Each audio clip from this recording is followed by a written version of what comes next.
High court का रुख किया और वहां भी जीत मिली। हाईकोर्ट ने 3 जुलाई 2019 को अनुदेशकों को 17,000 रुपए मानदेय देने का आदेश दिया था, लेकिन प्रदेश सरकार ने आदेश के उलट 15 जुलाई को इनका मानदेय 8,470 रुपए से घटाकर फिर से 7,000 रुपए कर दिया। हाईकोर्ट ने दोबारा 20 अगस्त को मानदेय 17,000 रुपए देने का आदेश दिया था, लेकिन अब तक ये प्रकरण कानूनी दांवपेच में फंसा हुआ है। लिहाजा अनुदेशकों में रोष है, गुस्सा है और अब नए सिरे से फिर अभियान चलाया जा रहा है। कोरोना काल में शिक्षकों की मौत और सरकार की उदासीनता से भी अनुदेशक खफा है। सवाल यह है कि आखिर अनुदेशकों को उनका हक क्यों नहीं दिया जा रहा? आखिर हाईकोर्ट के आदेश के बाद भी बढ़ा हुआ मानदेय देने में आनाकानी क्यों हो रही है? क्या इस मुद्दे पर सियासत हो रही है? बड़ा सवाल यह है कि आखिर अनुदेशकों को इंसाफ कब मिलेगा? करेंगे तमाम पहलुओं की पड़ताल, लेकिन उससे पहले नजर डालिए इस रिपोर्ट पर।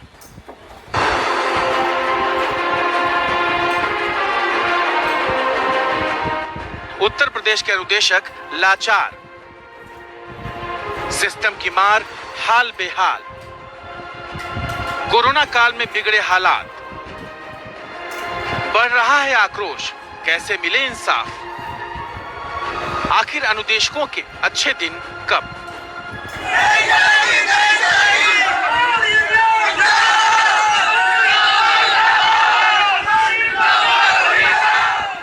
ज्ञान की अलख जगाने वाले यूपी के अनुदेशक खुद गहरे अंधकार में घिरे हैं। समस्याएं बढ़ रही हैं, लेकिन सुध लेने वाला कोई नहीं है। लिहाजा दर्द भी बढ़ रहा है और आक्रोश भी। अनुदेशकों ने अपने हक की लड़ाई के लिए खूब धरना प्रदर्शन किए, भूख हड़ताल की, ज्ञापन सौंपे, संसद में मुद्दा उठा, हाई कोर्ट में लड़ाई लड़ी, लेकिन अभी तक बात नहीं बनी। कम मानदेय से परिवार चलाना मुश्किल हो रहा है। महंगाई की मार ने जिंदगी के सारे समीकरण बिगाड़ दिए हैं। कई लोग अवसाद में अपनी जान गंवा चुके हैं, लेकिन सरकार है कि पसीजती नहीं। ये हाल तो तब है जब यूपी बीजेपी ने बाकायदा पोस्टर छपवाकर मानदेय बढ़ाने का श्रेय लूटा था, सोशल मीडिया पर अपनी खूब वाहवाही भी की थी, लेकिन हकीकत सबके सामने है। आर्थिक स्थिति हम लोग की बहुत दयनीय होती चली जा रही है।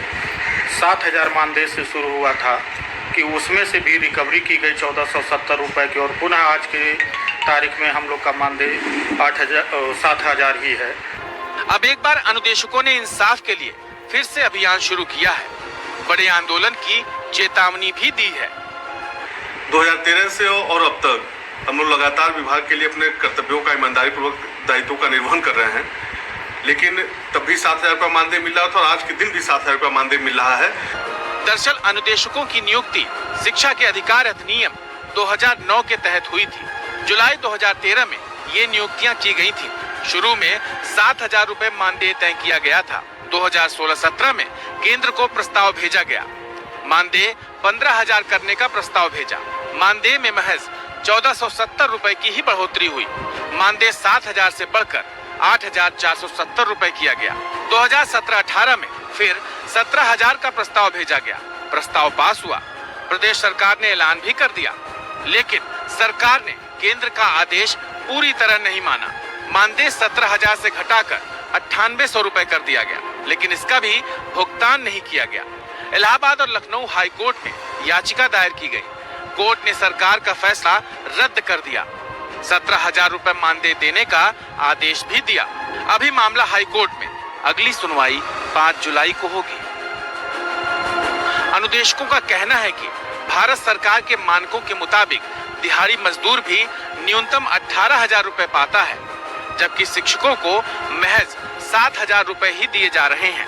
हाई कोर्ट स्पष्ट निर्देश दे चुका है कि एक बार जो भी सरकार मानदेय फिक्स कर दे, उसे घटाया नहीं जा सकता। अनुदेशकों का आरोप है कि मौजूदा सरकार द्वेष की भावना से काम कर रही है, क्योंकि उनकी नियुक्ति एसपी सरकार में हुई थी। बहरहाल अनुदेशकों की मांग है कि मार्च 2017 से बकाया मानदेय 17,000 रुपए का भुगतान किया जाए। 30,000 अनुदेशकों को नियमित किया जाए। कोरोना काल में जान गंवाने वाले अनुदेशकों को मदद मिले। सवाल यह है कि अनुदेशकों को उनका हक क्यों नहीं दिया जा रहा? कोर्ट के आदेश का उल्लंघन क्यों हो रहा है? क्या महज इस मुद्दे पर सिर्फ सियासत हो रही है? बड़ा सवाल यह है कि आखिर अनुदेशकों को इंसाफ कब मिलेगा? Bureau report. जी हाँ, अनुदेशक एक लंबे समय से लगातार मांग कर रहे हैं कि उनके